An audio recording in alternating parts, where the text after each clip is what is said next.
Garbage Fantastic Channel again, going over the AFC East today. Yesterday we went over the NFC East. Today we're going to go over the AFC East. I'm going to start here with the New England Patriots, obviously. Now, if there is a year that the Patriots won't win the division, I would expect it to be this one. But I don't think they won't win the division, despite everything that's going on with the Deflategate. Tom Brady, who knows how many games he's going to miss today, which is the first day of September. It doesn't appear that Tom Brady and the league are any closer to a deal. I don't know if that 4-game suspension is going to stick, whether it'll be 2, whether it'll be 0. I don't think that should matter much. Jimmy Garoppolo, the backup, was drafted for this reason.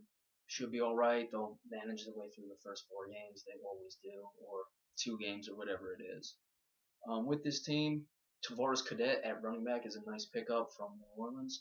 They've always had underrated running backs in New Orleans, whether it be Shane Vereen, Stephen Ridley, going back to the days of Kevin Falk under Bill Belichick. They always have a very underrated running back core. I think that's something that really gets overlooked when it comes to this team. Receivers, you know that Tom Brady's going to find whoever the guy is. It really doesn't matter. You can put, a top flight guy, Calvin Johnson in there. You can put nobody. We'll find a way to get it done. Brandon LaFell and Damian Amendola, solid players, so I don't see really any problems with this offense. The line with Sebastian Vollmer and Nate Solder at the tackles, they do a good job of keeping Tom Brady upright. The line has also been a very overlooked unit for this team over the years. They always give Tom Brady the protection he needs, and he picks people apart. So whether it's 4 games again or however many games, once Tom Brady's back on the field, they're going to win this. They do come in as the defending champions, so a lot of teams will be hungry for them. I don't think they'll be able to repeat, but I don't see any problems as far as the offensive side of the ball. On the defensive side, their secondary is solid but suspect a bit. They do the job, but they can certainly be beat. Patrick Chung at safety, Devin McCourty, who's more of a tweener, can either play safety or cornerback. He's a good asset for that team. It's always nice to have a guy who can cover cover receivers as a cornerback, or can cover in the secondary, deep on tight ends as a safety, especially in today's tight end happy league. It's very important. Terrell Brown, in addition, always been a decent player with San Francisco. He started with that team, so their secondary is gonna be just fine. Don't do enough. We know Bill Belichick knows how to coach defense. Their linebackers, Gerard Mayo has been a very good pro. He's coming back to them this year. Always been solid. Always been a guy you can rely on. He's done a job in this league before. And Jamie Collins is the pass rusher. Their defensive line, not anything spectacular, but again, Bill Belichick being the defensive mind he is, he's gonna find a way to get pressure on the quarterback and protect the unit wherever they're weakest. So, with the Patriots going 11-5 this year, gonna win the division again. Again, as I said, if there is a year they win it would be this year. However, I do expect them to get it done again. And eventually, this run's gonna come to an end. Who knows? I could be wrong. It might be this year. We'll see how it goes. Alright, next team up, we got the Buffalo Bills. Very interesting team here. Bills were a solid 9-7 last year. They're switching their coach from Doug Marrone to Rex Ryan.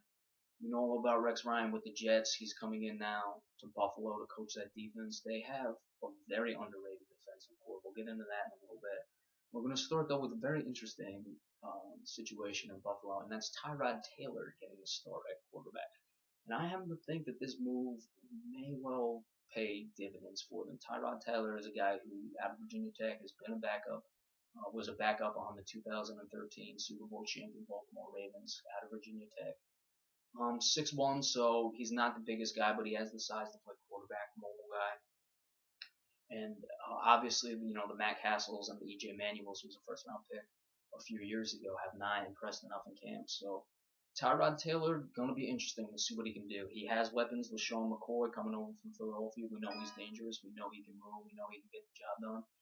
Injuries are a question mark with him. He's not going to be exposed to as many hits likely in Buffalo as he was in Philadelphia's style of offense. But if he was on the field, he could be very good for them. They actually just recently cut veteran Fred Jackson, so a lot of the workload is going to be placed on him, and no C.J. Spiller anymore. Receiving core, they do have Percy Harvin. Always the question with him is the health. He's explosive when he's on the field, but again, another guy who's given no indication that he will stay healthy long enough to be able to play at a consistent level in this league. Sammy Watkins is very good. He's a guy who can be dangerous. He's on his way up. Could be a top 5 wide receiver. I wouldn't say this year, but I would expect when he's in his prime, he's going to be one of the top guys. Downfield threat, big physical wide receiver. Just a guy who's going to command double teams and really help his offense. They'll need Tyrod Taylor to be able to get him the ball though. So it's an interesting move with Tyrod Taylor. I like it. I think he can be a valuable asset to this team, but that remains to be seen. Now and also their offensive line play. Eric Wood is a very good center in this league, probably the best. I put him above, the Travis Fredericks, the Nick Mangles of this league. He's a very good center. Alex Mack also in Cleveland. I put him above all them, and those are some solid centers you have. And Chris Williams, who came over last year as a guy from Vanderbilt, was brought in was drafted, to protect Jay Cutler's blind side. Hasn't really had the career I think people were expecting, but he should be, he's a solid pro. He should shore up that line a bit and protect Tyrod Taylor. Now going to their defense, which is a very underrated unit. I don't know, underrated would be the term, maybe unheralded, just because they play in Buffalo, so they don't get the media exposure. It's led by Mario Williams, of course, coming off the edge. We'll see what Rex Ryan will do as they move to the 3-4. If he's going to be an outside rushing linebacker, if he's going to be a down defensive end, doesn't matter. He's designed to rush the passer. He's going to do it. Jerry Hughes, a guy who came in the league a few years ago, was seen as the next Dwight Freeney. Got off to a slow start in his career, but quietly has had 19.5 sacks over the past 2 seasons. 10 sacks the year before, 9.5 the year after that. So he's found his home in Buffalo. Manny Lawson, another guy, more of an outside rushing linebacker, is important. He can, get pressure on the quarterback. Kyle Williams providing pressure up front. When you go to their secondary, they have Ronald Darby, who was their top pick. It was a second-round pick, but Buffalo did not have a first-round pick from Florida State. Big physical corner.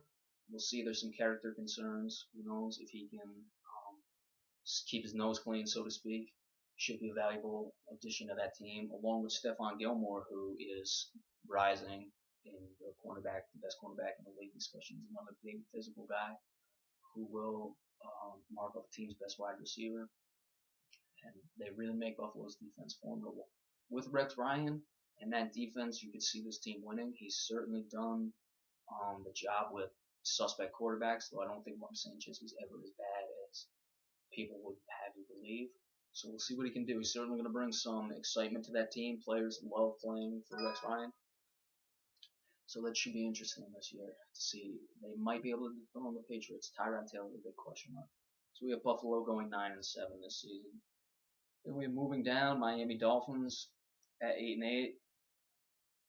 The big addition is Ndamukong Suh coming over from Detroit. Really going to be important on the defense. We'll go to the defense in a little bit.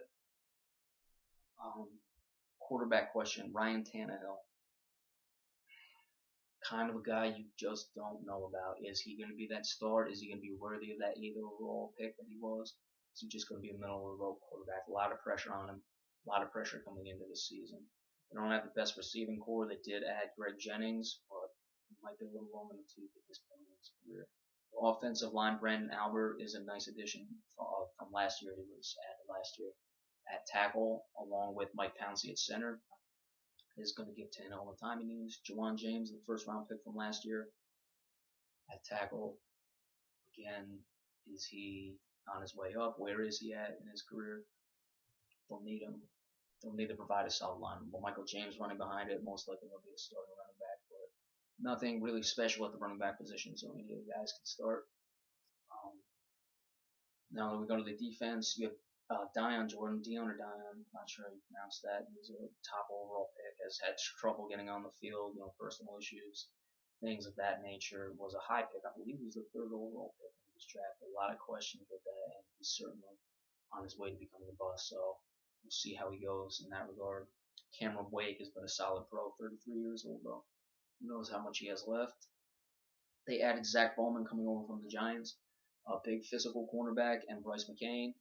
They should solidify the secondary, but they're not major improvements. We'll see how it goes with that.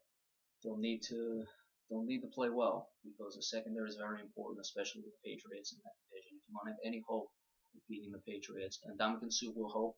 Getting pressure on Tom Brady will help, but with the amount of receivers, the way he disperses the ball, you'll need your wide receivers, or excuse me, you'll need your secondary to be strong. So we have Miami going 8-8. Again, the Ndamukong Suh addition is the biggest splash, or probably the biggest splash of the offseason, but Ryan Tannehill is the big question mark.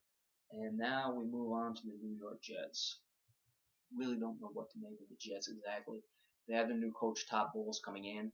However, they had Rex Ryan, who was one of the top defensive minds in the league over the past few years now. Woody Johnson is clearly grew tired of Rex Ryan in New York, so they felt they got rid of him. But it just makes you wonder with the Jets. They seem to always make changes by not really making any changes at all, such as when they traded Darrelle Revis for a top pick. They used just the draftee Millman. Now Darrelle Revis is back, but again, that was a switch where you wonder why you did not just keep Darrelle Revis to begin with. They brought in Brandon Marshall on the offense. I would say Rex Ryan's probably wondering why they never got a guy like that when he was coaching. Geno Smith obviously got his jaw broken by a teammate or ex-teammate in training camp. He's going to miss a couple of weeks to begin the season. Now, who's going to take the mantle in between them? Matt Flynn, a guy who has made a ton of money off of one game a few years ago, or Ryan Fitzpatrick. Now, Ryan Fitzpatrick is a guy who can win you a game. The problem is, for every one game he wins, he'll probably lose you 3 or 4. So, not the answer there. Could he be the stopgap? Looks like it. I would go with Matt Flynn personally. Geno Smith is a guy who I never think has been given the opportunity to develop. Some guys don't develop as fast as you would like them to. However, that doesn't mean you need to give up on him. I know that this is a win now league, but if a guy is slowly developing, but developing nonetheless, you might want to take your chances with him and give him the time to do so. He's never really had any help. Eric Decker was a possession receiver. I thought he would have been better for Geno Smith last year. He wasn't. But every mistake I've seen Geno Smith makes are things that I believe are correctable. However, they're not correctable if he makes a mistake and you immediately pull him or you don't give him the chances to work through them. I've seen Geno Smith make good throws. I've seen him, lead defenses. He can move, though he's not looking to run, which is always a good thing, especially in the big leagues. So I'm interested to see what will happen, especially with Brandon Marshall.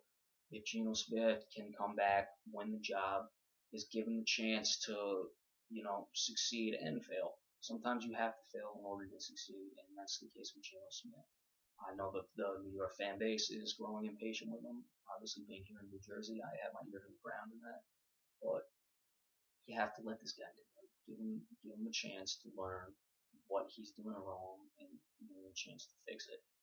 And I think you'll see Geno Smith blossom into a serviceable quarterback. Now, with their defense, their front seven is spectacular. They drafted Leonard Williams, who on many people's draft boards was the best player in this draft. They were able to get him.